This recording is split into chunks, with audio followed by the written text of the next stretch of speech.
Mzee, usimzoe tena mwanangu, koma na ukomae.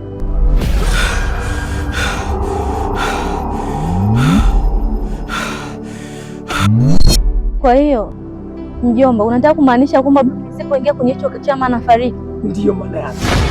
Alafu hiyo zawadi ukikutana na wewe unani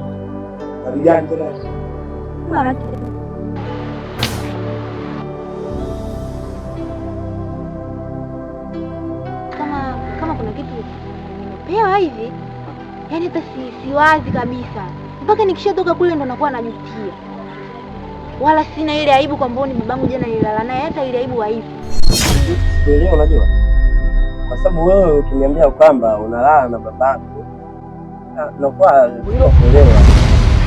Mimi nakuunga mkono kwa sababu Cosmas ametusumbua sana na ile shamba.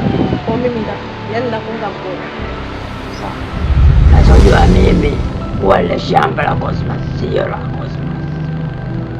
Mmiliki ile shamba.